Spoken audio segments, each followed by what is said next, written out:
그러니까 만세전이라는 소설 제목, 네. 원래는 묘지였는데 네. 만세전으로 바뀐 이유는 잘 모르겠어요. 근데 이 제목이 이제 만세전이라고 하니까 사람들이, 어떤 사람들은 뭐 전기할 때 전자 이런 걸 생각하는 사람도 있는 것더라고요. 근데 만세 이전, 네. 그러니까 3.1 독립운동을 하기 이전 1918년 겨울에 있었던 일이기 네. 때문에 1919년 3.1운동이 터지기 한 3개월 전에 네. 그 일을 기록한 탓으로 이제 만세전 이렇게 네. 제목을 붙였는데, 뭐 현대적인 의미에서 제목을 그렇게 붙이는 거하고는 다르죠. 뭐 만세 후 뭐 이런 만세전 이렇게 하진 않으니까. 아무튼 이 만세전이라는 소설을 우리가 선택한 이유는 1918년부터 시작해 1919년까지 이른바 스페인 독감이라고 하는 아주 아마 세계사 역사상 제일 무서운 전염병 중에 하나였는데, 그러니까 전 세계적으로 한 5천만 명에서 1억까지 네. 죽었다고 추산이 되는가 하면, 조선의 경우에도 당시의 인구가 1700만 명 정도였는데 그 중에 한 반 네. 정도가 감염이 되었고 14만 명이 죽었다라는 네. 통계가 나와 있는 만큼 대단히 그러니까 치사율이 높은 그런 전염병이 있었는데, 그 시기를 다룬 뭐 거의 유일하다시피 한 소설이 염상섭의 만세전이기 때문에 우리가 이 소설을 선택을 했고, 그래서 이제 까미의 패스트하고 이제 사람하고의 눈먼 자들의 도시에 이어서 세 번째로 이 책을 선택해서 한번 같이 읽어보자는 것인데, 네. 정작 그 중편 규모의 소설입니다만은 이 소설에서는 전염병이라는 얘기 전혀 나오지 않아요. 네. 근데 이제 간단히 줄거리를 말씀드리면은 1918년 겨울에 동경에 있는 유학생 이인화라는 사람이 시험을 치르는 시기였는데, 아마 학기말고사인가. 근데 벼랑간 그 경성에서 전보가 와서 자기 아내가 지금 위독하다 뭐 이런 그 정보를 받고 이제 경성으로 가는, 시험을 중단하고 경성으로 가는 일종의 뭐 로드무비 비슷하게 네. 로드 스토리네. 일종의 뭐 그런 이야기인데, 아내가 병에 걸려서, 근데 보면 소설에 보면은 이제 3개월 전에 아기를 낳은 탓에 이런 뭐 산후조리가 잘못되어서 뭐 해산 후다치. 그렇죠, 그렇게 돼 있죠. 네. 그래서 전염병이라는 말은 나오지 않습니다. 그리고 기타 뭐 다른 사람들이 죽었다, 전염병이 돌고 있다 뭐 이런 얘기도 소설에 전혀 나오지 않는데, 아무튼 그 시기가 그런 전염병이 만연했던 시기고 해서 이제 우리가 이 소설을 선택을 했습니다만은,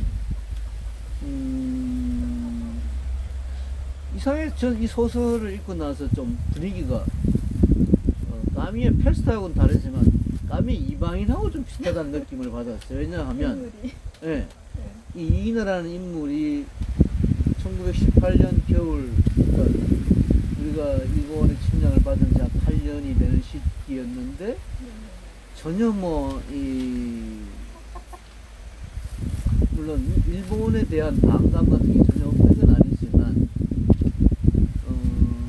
뭐 그런 현실에 대해서도 그다지 비판적인 그런 말들이 별로 나오긴 나와도, 그렇게 뭐 가령 그 당시에 뭐 만주에 독립운동을 간 사람도 있고 뭐 여러 유형의 그 시대에 대한 저항을 했던 사람들이 있는데, 이 이나라는 사람은 7년 동안 지금 뭐 동경에 유학 생활을 하는 정도고, 오히려 그 유학 생활에 젖어 있다가, 그러니까 이번에 이 겨울에 이렇게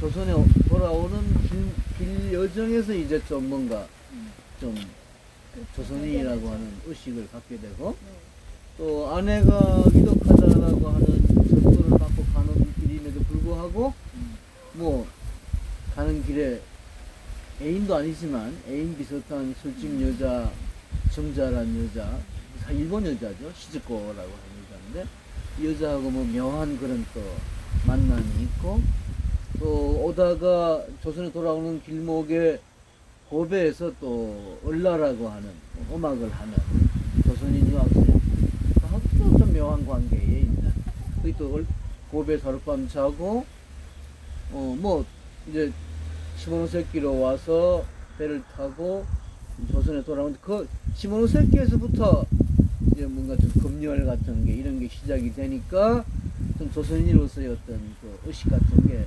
생기는데, 사실은 뭐 그게 그 부산을 거쳐가지고 김천을 거쳐가지고 김천 형님이 있어서 뭐 이렇게 서울까지 오는 그 길목, 뭐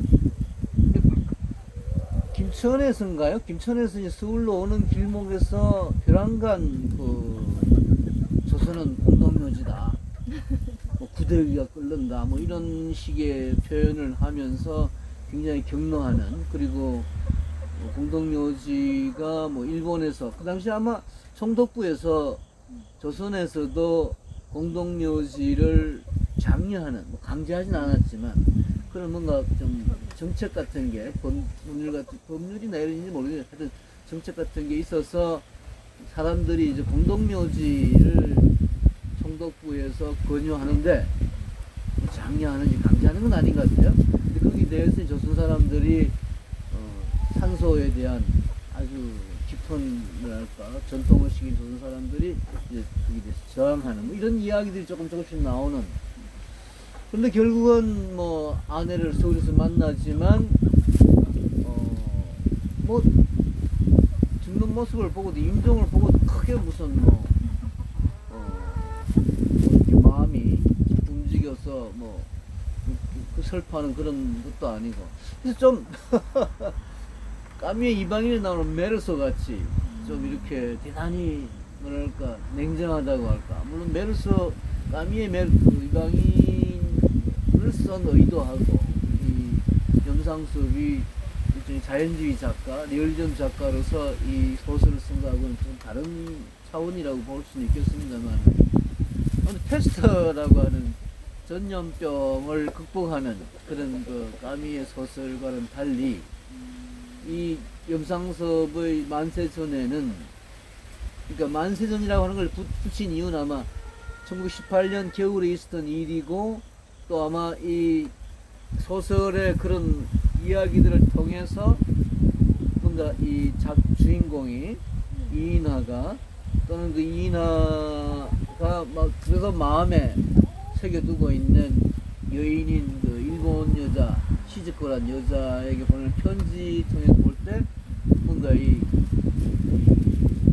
뭐랄까 뭐 전통이나 뭐 이런 어떤 사랑이나 이런 어떤 것보다도 자기를 찾는, 자기를 주장하는 어떤 자의식을 이렇게 강조하는, 조선에서의 어떤 그런 현실, 정치 현실이나 또는 뭐 산소로 상징되는 전통이나 이런 것과도 떠나서 오로지 자기 자신에 대한 어떤 뭐 의지라 할까, 의식이라 할까, 이런 것을 강조하는, 뭐 주체성이라 할 수 있겠고 자율성이라 할 수 있겠는데, 그런 식의 소설의 결말을 맺는 걸 보면 결국 이제 만세 전에 그런 의식이 생겼다 해서 3.1운동으로 어떤 그 조선 사람들의 자의식이나 자의식, 자율성 이런 것이 이제 3.1운동으로 나타났다. 뭐 이런 어떤 작가 나름의 역사관, 시간관이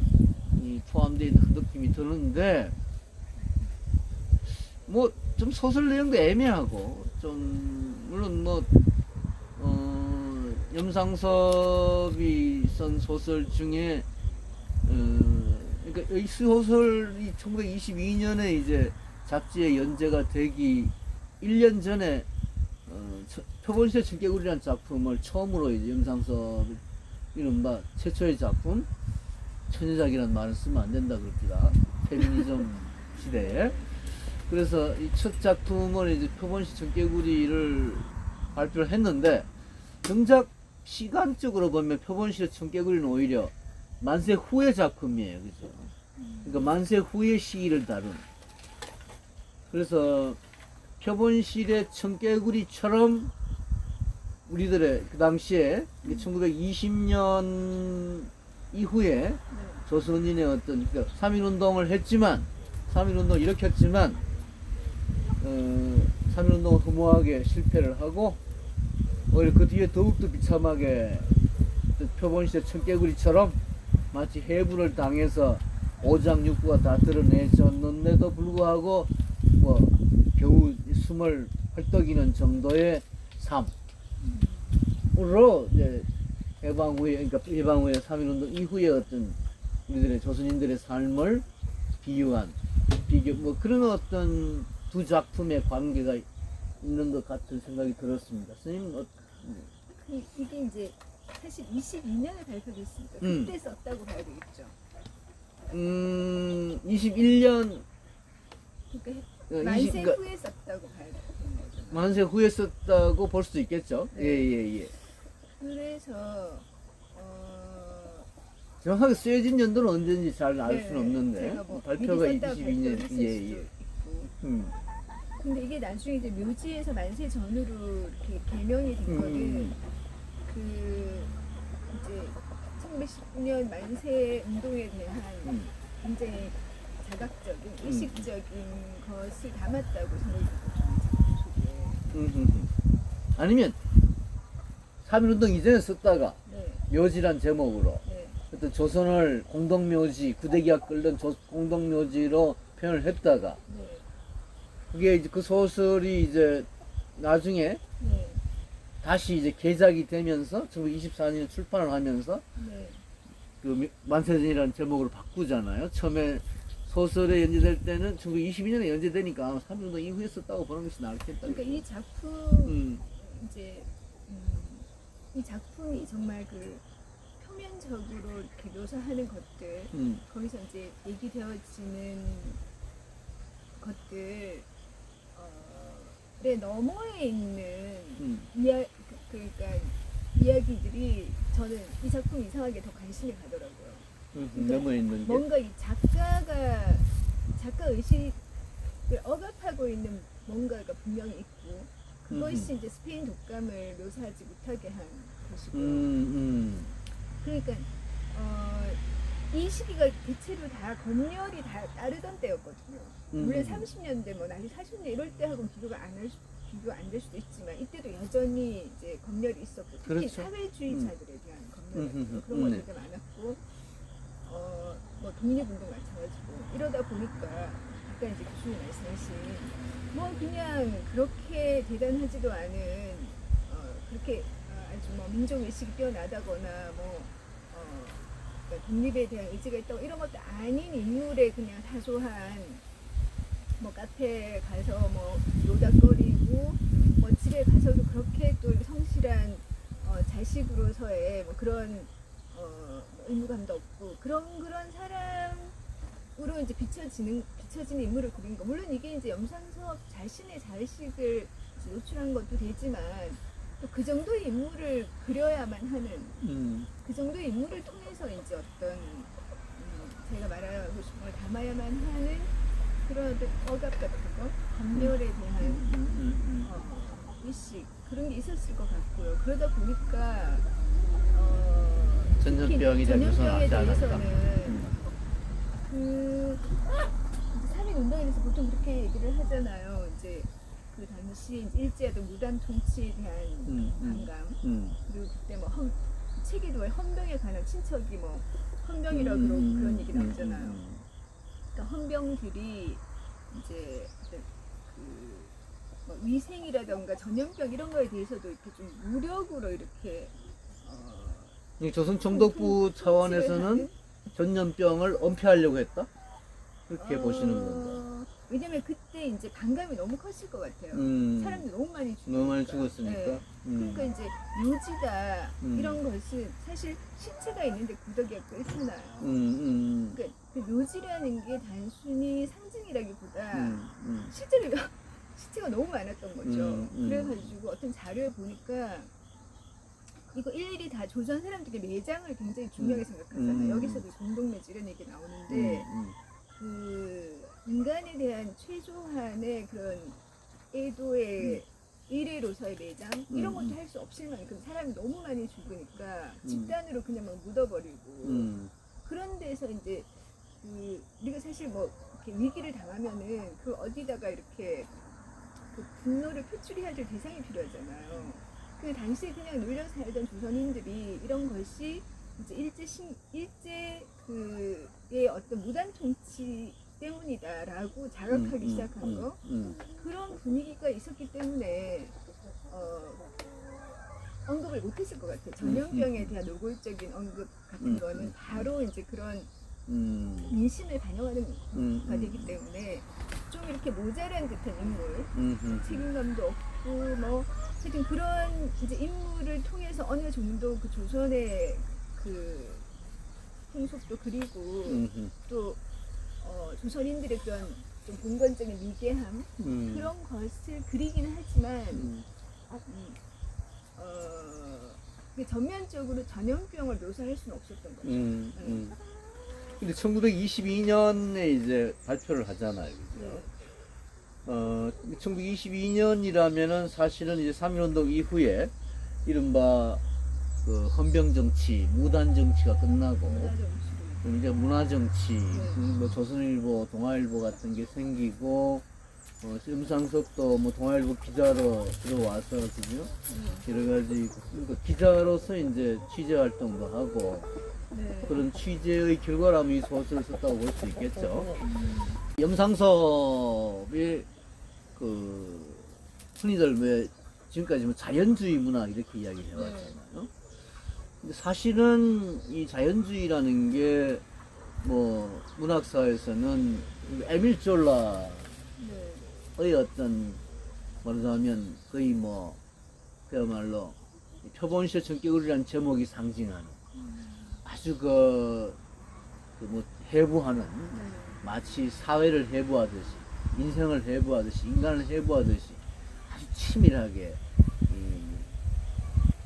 그런 것을 아주 자연 그대로 있는 그대로 묘사하는 그래서 에밀 졸라가 뭐 목노주점이라든가 뭐 이런 소설을 통해서 그 가난한 사람들의 그 빈곤한 참담한 삶을 사실 그대로 묘사하는 게 자연주의 문학이라고 보통 얘기를 하잖아요. 근데 이게 사실은 이제 일제를 통해서 일본을 통해서 조선에 들어왔을 때는 상당히 이제 한 이중으로 왜곡이 되어버리는 거죠.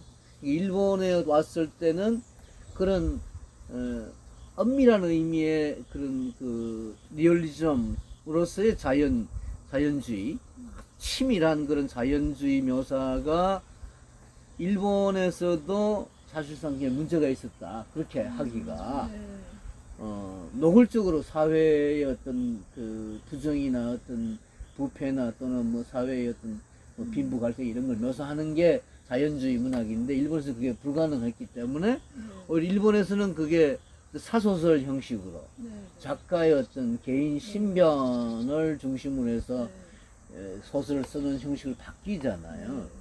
조선에 들어와서도 마찬가지로 졸라식의 에밀 졸라식의 그런 아주 그 엄격한 그런 리얼리즘 문학이 아니고 좀 이렇게 나라고 하는 뭐 주인공 뭐 이렇게 해서 작가 자신의 어떤 신변적인 사실 이 소설도 이 7년간의 유학 생활이라든가 또는 뭐 이 결혼은 나중에 이제 염상섭은 늦게 30이 훨씬 넘어서 결혼하기 때문에 이 20대 초반에 결혼하지는 않습니다만 이게 여기서 나오는 아내 이야기나 결혼 이야기는 픽션인데 나머지 부분들은 상당히 이 작가의 자전적인 그 요소가 있어서 일본 그 당시 일본 사소설이라는 게 대체로 그런 자전적인 분위기 자기 주변에 있는 그런 일들을 이제 통해서 얘기를 하잖아요.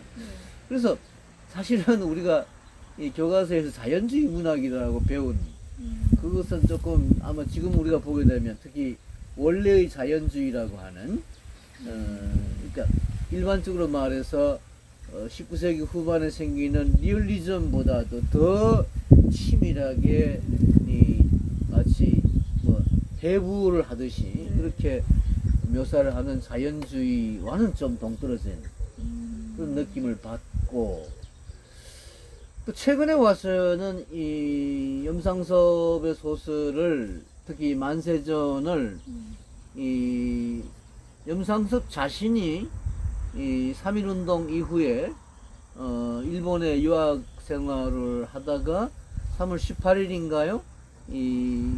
그 당시에 이제 오사카의 어떤 뭐 노동자들을 규합을 해서 뭐 한 20-30명 정도 오사카에 있는 덴노지 공원에서 이제 사천왕사라고 하는 우리나라에도 유명한 뭐 성덕태자, 고구려 때 뭐 너무 뭘 가르쳐 주고 뭐 그 성덕태자를 그리는 그런 뭐 천왕사, 사천왕사 이 공원에서 이제 독립운동을 선언서를 낭독을 하죠.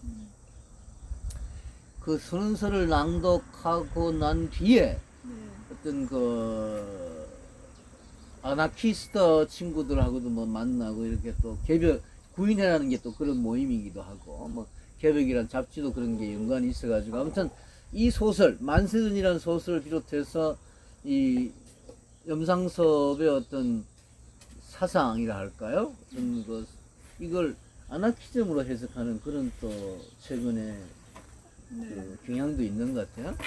근데 이건 제가 보기엔 참 문제가 있다고 생각이 되는 것이 물론 아나키즘이라는 게 스펙트럼이 굉장히 넓기 때문에 그 중에는 뭐 신채호 선생류의 뭐 크로포트킨이나 바쿠닌의 영향을 받은 어떤 좀 더 집단주의적, 사회주의적인 아나키즘이 있는가 하면 또 한편으로는 주로 이제 막스트리나 또는 뭐 프리드리히 니체 같은 사람을 중심으로 해서 소위 개인주의적 아나키즘이라고 하는 이 소설에도 보면 그런 이야기가 나오잖아요. 뭐 자선 같은 거, 시혜 같은 거 이런 건 다 사랑 같은 거 이런 건 다 관념이다.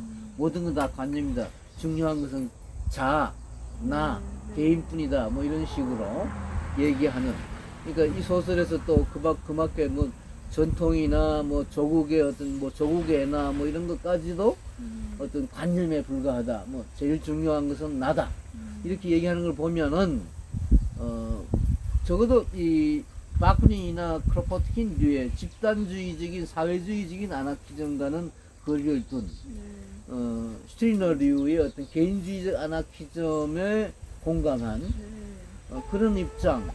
그래서 부인의 뭐 박태원이나 구보 씨의 소설가 구보 씨의 하루를 쓴 박태원이나 1일이죠. 박태원이나 또는 이상이나 이런 사람들, 김기림도 마찬가지고 정지용도 그렇고 이 부인회라는 데가 사실 좀 그런 개인주의적 아나키즘의 경향이 있는 사람들의 모임이었던 것 같아요. 황수구도 그렇고. 그래서 이 만세전이라고 하는 것도 그런 차원의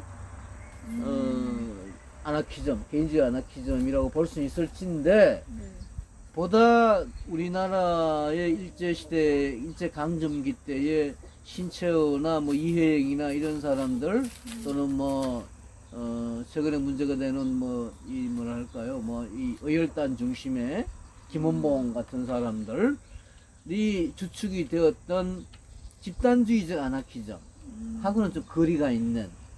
그래서 저는 이 독립운동을 한 사람들의 다 아나키스트들이 많잖아요. 그러니까 그 아나키스트들은 집단주의적, 사회주의적 아나키스트라고 볼 수가 있는 반면에 이 작가들, 소설가, 시인들 이런 사람들의 아나키즘은 슈트리너류의 어떤 개인주의적 아나키즘의 영향을 받은 것이 아닌가.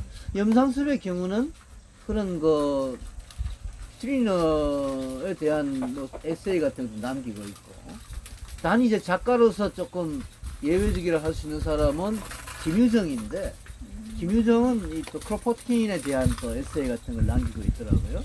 그래서 조금 그 당시에 어떤 그 이 작가들이나 문학인 한국 그 1920년대에 우리나라 그 이 지식인들이 뭐 한쪽은 독립운동을 하고 한쪽은 이 작품 활동 좀 더 계몽적인, 뭐 사실 이광수도 어떤 의미에서 그런 어떤 계몽주의적인 어떤 역할을 하면서 아나키즘의 톨스토이 아나키즘 영향을 받기도 하는데 그런 경향이 또 최근에 새로운 해석으로 나오는 것 같아서 뭐 그 시대에 일본에서 그 막스 슈티르나 그런 아나키즘이 유행했다는 얘기도 있더라고요. 그렇죠, 당연하죠. 그러니까 뭐 막스트리나의 어떤 독일어 책을 가지고 왔다기보다도 염상설의 경우도 일본에서 뭐 이렇게 유행했던 그런 어떤 아나키즘의 영향을 받았다고 할 수가 있겠죠. 그러니까 제